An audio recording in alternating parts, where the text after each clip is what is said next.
আসসালামু আলাইকুম। আমার নাম জান্নাতুল ফেরদৌসী। আমার আব্বুর নাম আব্বাস উদ্দিন, মায়ের নাম ফাতেমা বেগম।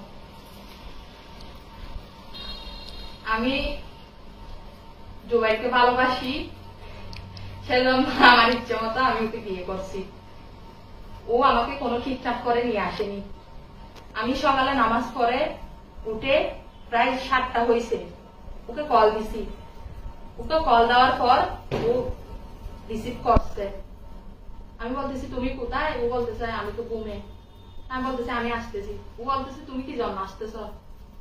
আমি বলতেছি আমি তোমার সাথে চলে যাও।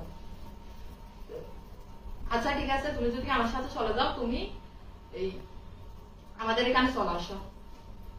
ওদের বাসার সামনে একটা পুকুর আছে, এখানে চলে আসো, এরকম বলছে। আসার আমি বলতেছি আসার সমস্যা নেই, আমি আসতেছি, তুমি এখানে দাঁড়াও, এরকম বলছি। তারপর আমি ওখানে চলে গেছি। সকালে 7টা হয়েছে। চলে যাওয়ার পর এখানে আমি দাঁড়িয়ে থাকছি।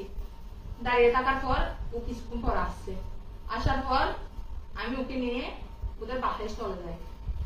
ওদের বাসায় চলে যাওয়ার পর এখানে আমরা কিছুক্ষণ বসছিলাম, নাস্তা করছি। নাস্তা করার পরে গাড়ি আনছি। গাড়ি এনে এখান থেকে চিটাগাং চলে আসছি। কিন্তু আমার বয়স, আমার আব্বু বলতেছে আমার বয়স নাকি 14 বছর। আমার বয়স তো 14 বছর না, আমার বয়স 19 বছর 6 মাস হয়েছে। আমার জন্ম নিবন্ধন তোলা হয়নি। তোলা না হলেও কিন্তু আপনারা আমি মাদ্রাসায় পড়ছি।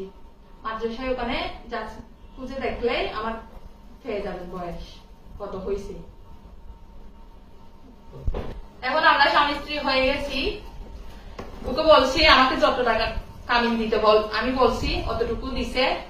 আর ও আসার সময় আমার জন্য স্বর্ণ নিয়ে আসছে 5 ভরি। ওটাই নিয়ে আমি খুশি। আপনারা এরকম করিয়েন না। আমার বোঝার মতো আমার সবকিছু হয়েছে। আমি ইচ্ছাকৃত ভাবে ওকে বিয়ে করছি।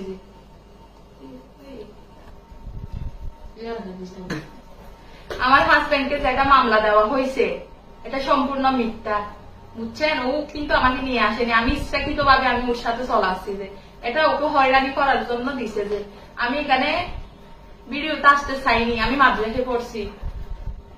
আমার আব্বু আমার ছবি শুদ্ধ নিয়ে, আমার ফ্যামিলির লোক আর কি, ওরা সবাই আমার ছবি শুদ্ধ দিয়ে মানে ফেসবুকে ছাড়ছে আমি নাকি কিডন্যাপ হয়েছি, এরকম এরকম বলে।